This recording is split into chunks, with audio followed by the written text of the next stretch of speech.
Saya Cynthia Rompas masih menemani Anda di Kompas Petang. Saudara Presiden Joko Widodo menegaskan menghargai keputusan Mahfud MD untuk mundur dari jabatan Menko Polhukam.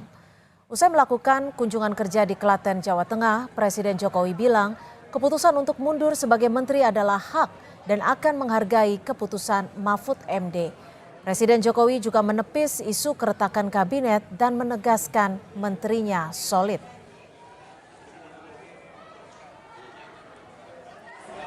Mana Pak Mahfud MD? Itu hak dan saya sangat menghargai. Sampai detik ini saya belum mendapatkan laporan. Ya. Kabinet solid Pak. Sangat solid. Ya. Terima kasih. Pernyataan Mahfud MD mundur dari Kabinet Jokowi disampaikan setelah berkampanye bersama Yeni Wahid di Lampung. Mahfud bilang sudah berdiskusi dengan Capres Ganjar Pranowo terkait keputusannya untuk mundur dari Kabinet Jokowi. Mahfud MD memastikan akan menyerahkan langsung surat pengunduran dirinya dan berpamitan langsung dengan Jokowi setelah mendapat kepastian waktu untuk bertemu Presiden.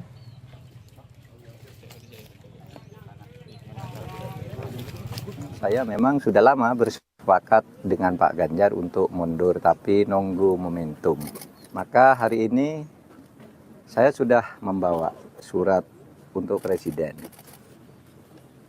Untuk disampaikan ke Presiden langsung tentang masa depan politik saya yang belakangan ini menjadi perbincangan publik. Saya akan pamit baik-baik dan saya akan sampaikan surat ini begitu saya dijadwalkan diterima oleh Presiden. Presiden ada di luar Jakarta sampai Kamis, saya juga baru akan pulang ke Jakarta Kamis. Mudah-mudahan secepat kami tiba di Jakarta, secepat pula kami bisa bertemu. Menko Polhukam sekaligus Cawapres nomor urut 3 Mahfud MD memastikan mundur dari Kabinet Jokowi Maruf 2 pekan sebelum pemungutan suara. Tak hanya Mahfud, Menteri dari PDI Perjuangan Tri Risma hari ini pun disebut Sekjen PDIP Hasto Kristianto merasa tak nyaman di kabinet. Lalu seperti apa dampak dari mundurnya Mahfud hingga isu ketidaknyamanan beberapa menteri di kabinet? Usai Jokowi beri pernyataan Presiden boleh memihak dan berkampanye.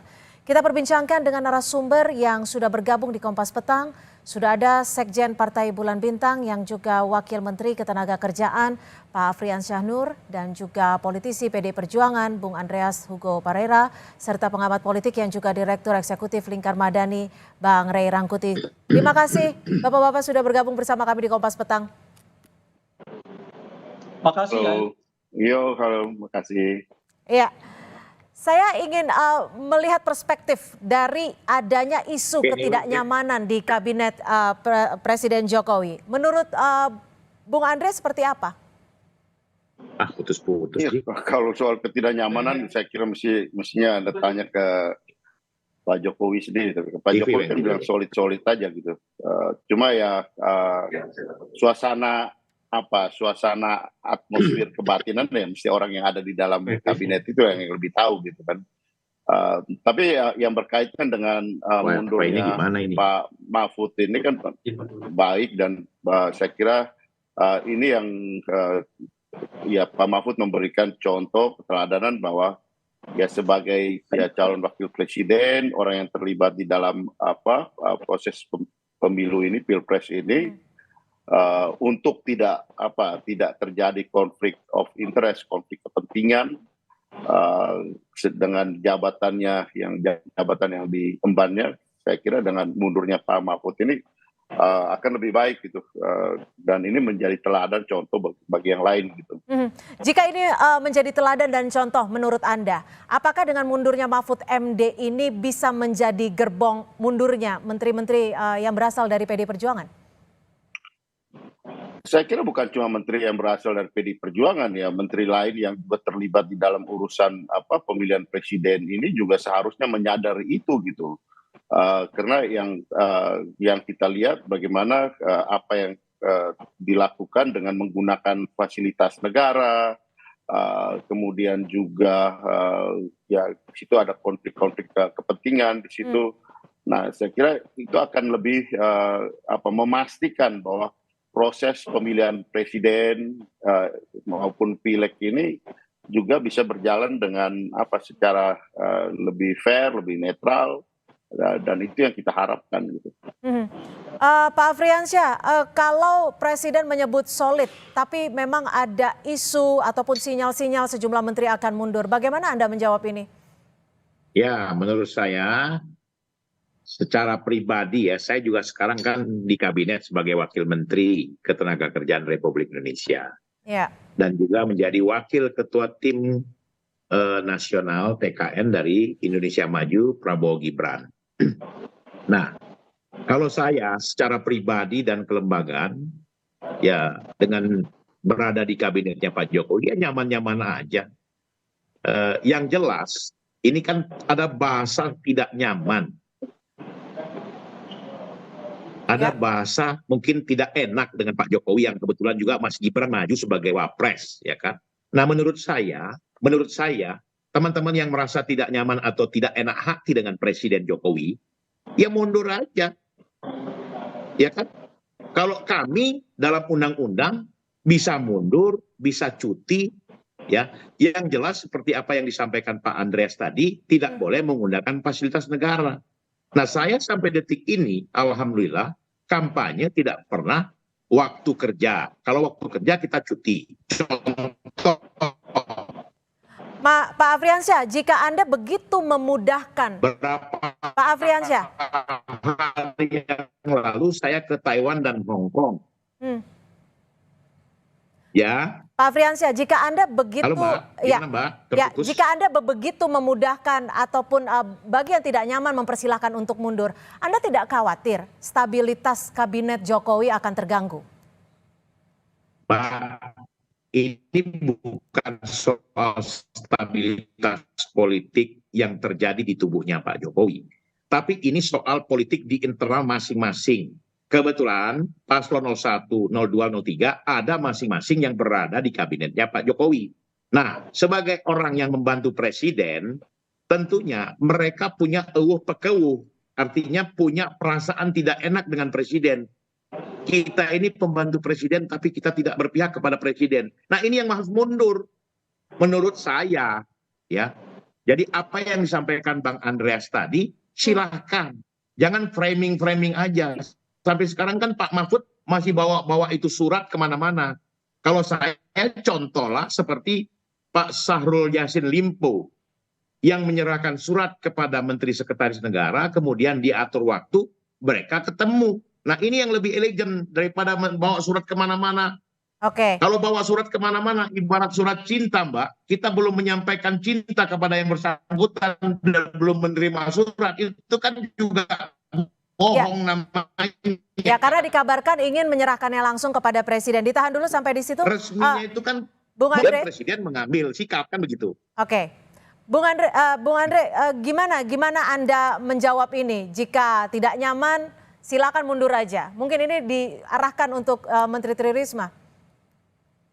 Ya, soal kenyamanan dan ketidaknyamanan ini kan bukan hanya soal bukan hanya soal bahwa dia ada dalam konteks ya sebagai pembantu presiden, kemudian ada anaknya presiden di situ gitu, kemudian merasa tidak nyaman, bukan soal itu gitu, tapi soal bagaimana dengan posisinya itu dia tidak menggunakan fasilitas negara dan menjadi contoh di dalam proses pelaksanaan pemilihan presiden. Ini kan bukan ya soal ada di dalam proses kabinet dan ada di dalam proses pemerintahan, ini kan bukan urusan keluarga gitu, bukan urusan ini menjadi aset keluarga yang kemudian karena kita tidak sejalan dengan yang punya yang memimpin kabinet ini, kemudian dengan demikian kita merasa tidak nyaman dan mundur. Tapi ini urusannya adalah urusan bagaimana pertanggungjawaban publik kita terhadap ya proses pemilu yang berlangsung. Saya kira itu yang lebih penting dan itu yang diharapkan rakyat. Ya, Bang Rey, kalau Anda melihat ini seperti apa? Ada menteri yang mundur, ada isu yang tidak nyaman. Perspektif Anda terhadap fragmentasi di kabinet Jokowi?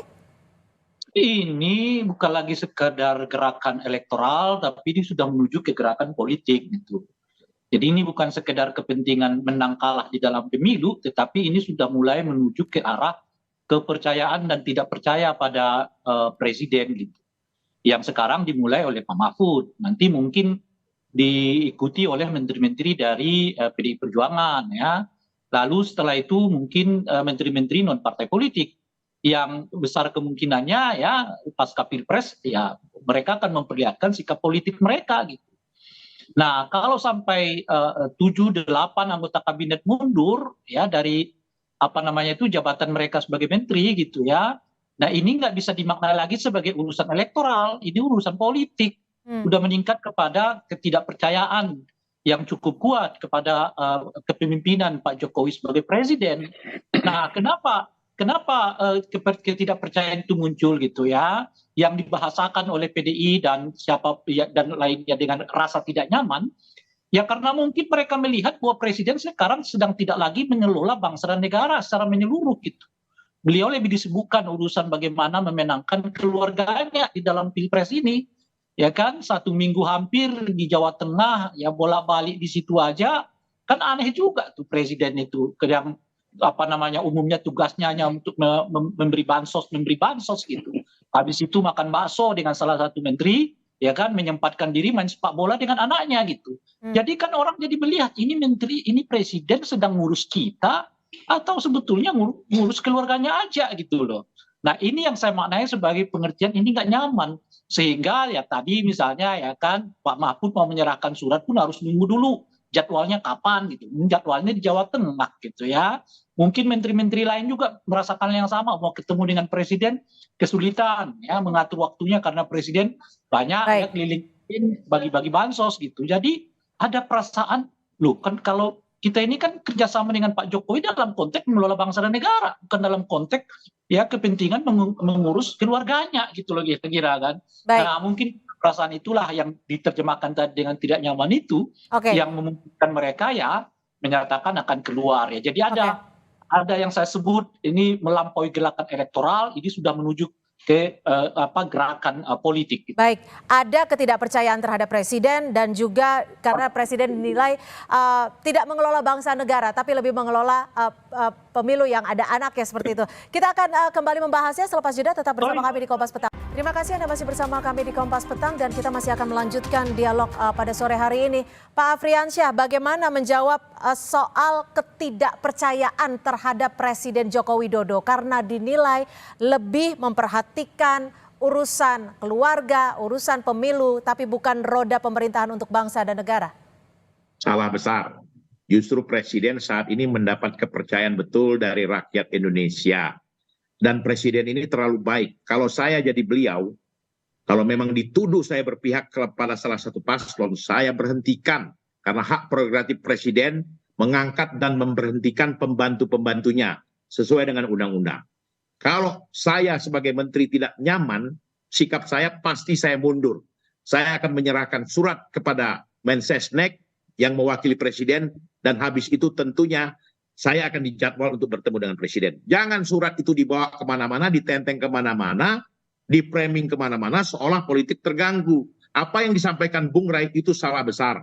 Dan kami meyakini bahwa Presiden, berapapun menterinya yang mundur, banyak orang-orang yang akan membantu beliau meneruskan periode sampai dengan Oktober 2024 ini. Dan tentunya sekarang orang yang merasa tidak nyaman itu karena memang bosnya itu sudah berserbangan dengan dia. Jadi nggak enak hati, bukan nggak nyaman, nggak enak hati. Nah ini yang harus disikapi Mbak Cynthia. Jadi tolong jangan memframing seolah-olah tidak nyaman, seolah-olah seperti apa. Ya. Dan ini memang harus teman-teman kabinet ini sadari bahwa kalau memang nggak nyaman ya mundur. Oke, Bang Hugo bagaimana Bang Hugo menjawabnya? Kalau tidak nyaman mundur saja, jangan framing. Betul, dan satu orang itu mundur, yang ngantri itu 30 orang, 100 orang. Putra-putra terbaik yang akan membantu Presiden Jokowi. Itu jelas itu. Ya, Mbak Bang Hugo, silakan Bang Hugo tanggapannya. Ya, nanti yang akan terjadi adalah yang berpihak pada keluarga dan yang berpihak pada kepentingan bangsa dan negara. Karena kalau kita lihat bagaimana ini kan dipicu oleh apa yang disampaikan oleh Pak Bapak Presiden Hugo, saya sendiri. potong sedikit. Sebentar, Bapak Presiden saya itu. bicara, saya sedang bicara. Ditahan dulu, Pak Afri. Apa yang dibicarakan oleh Bapak Presiden bahwa ya beliau sendiri boleh berpihak gitu. Sehingga ya ini situasi yang memicu bahwa kalau Presiden berpihak, Presiden berkampanye dan ya termasuk juga ya tugas-tugas yang seharusnya dilakukan oleh menteri, dalam hal misalnya Menteri Sosial, Presiden kemana-mana juga bagi-bagi bansos. Ya seperti inilah situasi yang kita lihat dan rakyat melihat itu gitu. Rakyat melihat, jadi nanti akan terjadi ya menteri-menteri yang berpihak pada keluarga dan menteri-menteri yang berpihak pada kepentingan bangsa dan negara untuk menjalankan pemerintahan ini. Dan ini yang sedang diperhatikan oleh oleh rakyat melihat ini gitu, bagaimana apa yang terjadi di dalam persoalan yang bingkai besar dari persoalan yang ada di dalam pemerintahan. Dan Pak Mahfud ya menunjukkan bahwa ya dia mengambil sikap ini karena untuk menunjukkan keteladanan beliau, bahwa beliau punya sikap untuk ya kita berbicara bahwa saya menjadi cawapres pun saya untuk kepentingan proses pemilu dan untuk kepentingan bangsa dan negara ini gitu. Baik. Bukan hanya soal untuk urusan karena keluarga, anak ada di situ kemudian kita semua harus berpihak ke sana gitu. Karena Baik, kami tangkap. Dan kemudian karena bapak keluarga dan anaknya semua anaknya jadi calon wakil presiden dan semua harus berpihak ke sana. Ya.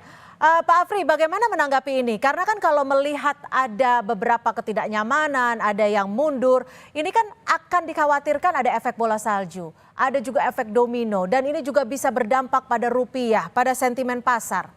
Artinya negara lagi yang akan dirugikan. Masih di mute, Pak Afri? Ya, ini yang dilakukan oleh lawan-lawan politik kita. Seolah-olah politik sekarang tidak stabil, seolah-olah kondisi gonjang-ganjing politik pemilu ini membuat suasana tidak nyaman. Itu sengaja di-framing sama mereka-mereka ini. Padahal mereka juga takut mundur, takut kehilangan jabatan. Seperti yang disampaikan Pak Andreas tadi, fasilitas dicabut semua, hak-hak konstitusi yang mereka dapatkan juga dicabut semua. Jadi menurut saya mundurnya Pak Mahfud segera saja, jangan menunggu-nunggu lagi. Karena bagaimanapun siapapun yang mau mundur, insya Allah Presiden akan banyak yang akan membantu. Ya, mungkin orang-orang profesional di luar partai bisa ditarik oleh Pak Jokowi sampai dengan Oktober 2024. Jadi soal stabilitas politik terganggu tidak akan. Saya menjamin bahwa semua akan terkendali dengan baik di bawah kepemimpinan Pak Jokowi. Karena presiden ini adalah presiden rakyat, presiden yang betul-betul bisa mengatasi semua persoalan-persoalan, ya. Apalagi sekarang kalau memang ada pembantu-pembantu beliau yang merasa ya tidak enak hati, merasa tidak nyaman, ya. Itu yang saya sampaikan, mundur aja lah udah, ya. Jangan nunggu-nunggu waktu lagi. Begitu, Mbak Cynthia. Bang Hugo, takut kehilangan jabatan. Apa benar seperti itu? Sebelumnya Pak Mahfud sempat berkomunikasi tidak sih dengan PDIP? Kenapa? Ya di dalam konteks ini tentu Pak Mahfud berbicara juga dengan teman-teman dari di TKN, tentu juga dengan Pak Ganjar dan juga dengan partai-partai pendukungnya gitu. Dan ya situasi inilah kemudian yang menjadi pemicu, terutama ketika Bapak Presiden sendiri menyampaikan bahwa ya beliau berpihak, dan itu kan apa ya sangat jelas dan membuat bukan hanya di kabinet, rakyat pun melihat bahwa ya pemerintahan ini untuk mengurus keluarga atau kita mengurus jalannya proses pemerintahan yang masih ada waktu 1 tahun lagi gitu. Dan itu saya kira yang menjadi perhatian publik selama ini gitu. Dan ya ini proses ini kalau terjadi terus ya saya kira nanti hanya Pak Presiden dengan Pak Afriansyah Nur yang ada di kabinet tentu. Pak Afri, sebenarnya saat ini hubungan dengan menteri-menteri yang berseberangan, misalnya ada Tri Risma, ada juga Yasona, itu seperti apa di kabinet Jokowi? Baik-baik saja. Contohnya, saya di Kementerian Tenaga Kerja, Ibu Menteri saya dari PKB, dukung 01. Baru beberapa waktu lalu kita cerita bagaimana soal sidang kabinet, biasa-biasa aja, baik-baik aja.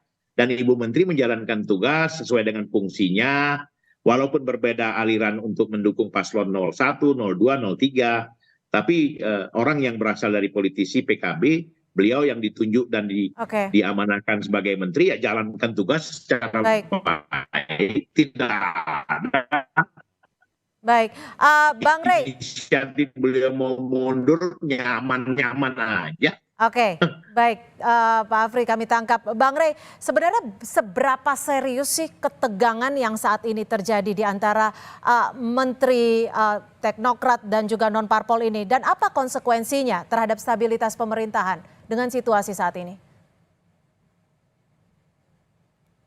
Bang Rey, audio masih di mute sepertinya.